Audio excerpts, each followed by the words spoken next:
3, 2, 1.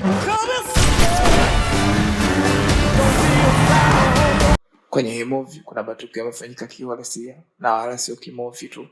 Yaani baadhi ya matukio yalirekodiwa katika uhalisia kabisa. Alafu baadaye ndio hii movie ikatoa matukio hayo nitakwambia.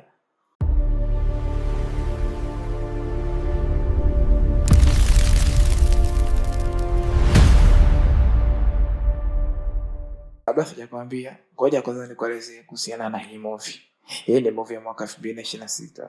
Movie ambayo inamhusu mama mmoja ambaye ana kampuni yake ya ukopeshaji mikopo, na hiyo kampuni yake inafahamika sana.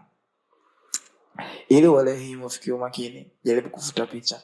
Wewe una kampuni yako ya mikopo, alafu katika kampuni yako ya mikopo kuna mtu ambaye anakuja kukopa kiasi kikubwa cha hela sana, ambacho wewe unaweza kumpa huyo mtu kwa sababu unamwamini kwamba yeye ni bilionea, yeye ni mtu mkubwa, kwa sababu ya ukubwa wake na ubilionea wake unaamini kwamba anaweza kurudishia. Mwisho wa siku anasaini mkataba na mnaingia makubaliano, lakini kipindi cha kulipa anakuwa mgumu kulipa, hataki kulipa na wala haofi chochote kulipa.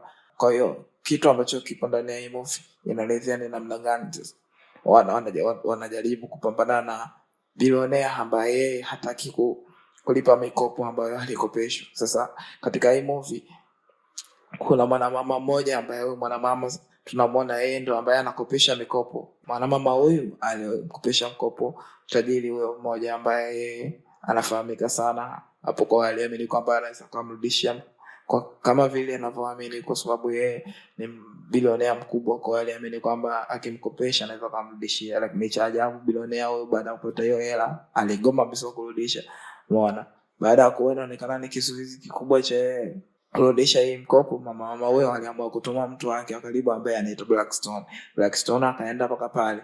Alipofika pale, maongezi yakafanyika kiuhalisia kabisa, mchongo kaenda nzuri, na mwisho siku yule tajiri akatia saini pale kwamba atarudisha mkopo, na mpaka siku ya kurudisha mkopo ikajulikana. Mwisho siku tunamwona Blackstone ataingia ndani ya gari na atampigia huyo mama kwamba bwana, mimi nimeshamaliza mkataba na tajiri amekubali kulipa na saini kashatia. Lakini kabla hajaondoka wanakuja shikaji na kuanza kumshambulia pale kwa risasi. Mwisho siku wanamuua, alafu baadaye wanachukua zile document ambazo walisaini. Kwa hiyo mchongo unaishia hivyo kwamba hata kama alisaini lakini document hazijafika ofisini. Ndipo mama yule ambaye mwenye kampuni ya mikopo akaona hii swala kwa hili limefikia pakubwa, ikabidi sasa aanze kutafuta watu ambao watamsaidia. Lakini kabla hajapata huyo mtu, ataingia dada mmoja ambaye dada sasa ndo tunamuita Heather. Yeye ni wanasaidia katika kurudishaji mikopo, wanasaidia kudili na watu ambao hawatakurudisha mikopo. Kwa hiyo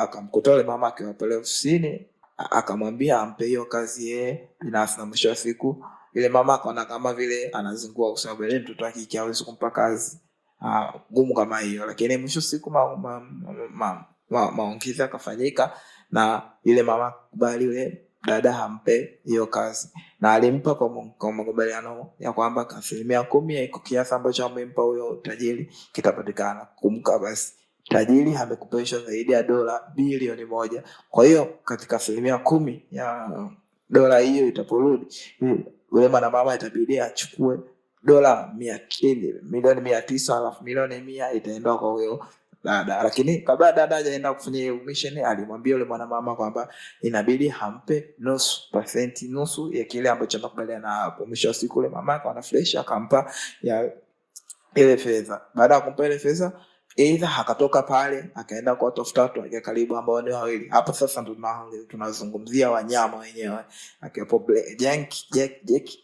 Jack, lakini pia Heli ambaye umndani wao sasa ndo wanaenda kuhakikisha mzigo mzima unaenda kurudishwa kwa huyu mama, yani deni nzima inaenda kurudishwa. Hawa watu ni watu wabaya sana, usiamini, yani hawapewa mchongo hawajai kuyumba.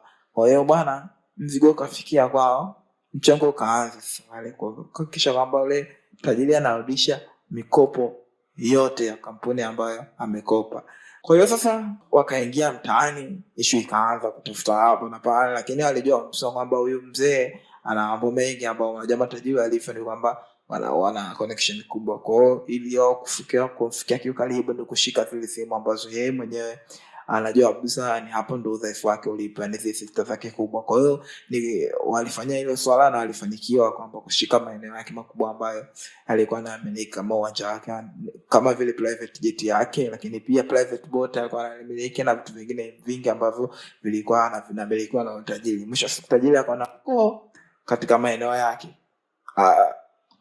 Basi wakina Jake na Heather wakakubaliana, mwisho wa siku wakaingia huko, lakini bila kujua kwamba akina Jake wao walikuwa tayari washapanga mipango yao, na hata hiyo kisiwa ambacho wao na kwa tajiri alikisema wao wakutane naye, wao walikuwa tayari washafika huko na kupanga, wakapanga mitego yao mizuri fresh kabisa jinsi gani ya kumkamata huyo tajiri. Lakini mwisho wa siku ikaenda vizuri, wakajaribu kupambana, ile tajiri akaona amezidiwa, na mwisho wa siku akakubali kutia saini kwenye ule mkataba, na ule mkataba ukafika ofisini kwa tajiri, akawa ameshalipa ile fedha. Umeona? Kwa baada ya kulipa ile fedha, lakini sasa tofauti na kuja kwa Heather na ule mwanamama, kumbuka kadhali iko bayana kwamba akipata mshiko 10% itaingia kwa ule dada, na mwisho wa siku ule dada hakupata hiyo 10%. Lakini pia hata ule tajiri aliambiwa kwamba akirudisha mkopo wake na mali zake zote zitarudi, lakini hata hivyo zile mali hazikurudi. Kwa hiyo mchongo ukawa mgumu hapo ndani. Vita ikarudi awali sasa. Ikabidi ule tajiri amtafute ule dada aidha na kumchukua na kumteka ili amuulize ni kwa nini mali zake zirudi, akatoa alisema akilipa mchongo mali zake zikarudi. Wala dhani nini kitaendelea. Mimi naomba niishi hapa. Tutakuja kumalizia, ila nachohitaji comment zenu hapo chini ili tuweze kuendelea zaidi. Kumbuka na mambo mengi kuweza kukuambia namna gani movie ilifanyika, ni namna gani hii movie imeshutiwa katika uhalisia kabisa, na wala sio kwamba alikuwa anacheza movie. Nitakwambia tukutane katika part 2 au katika maelezo makubwa ya hii movie, na maelezo katika recap nitakuelezea mwanzo mwisho kuhusiana na hii movie. Tukutane tena wakati mwingine. Ciao.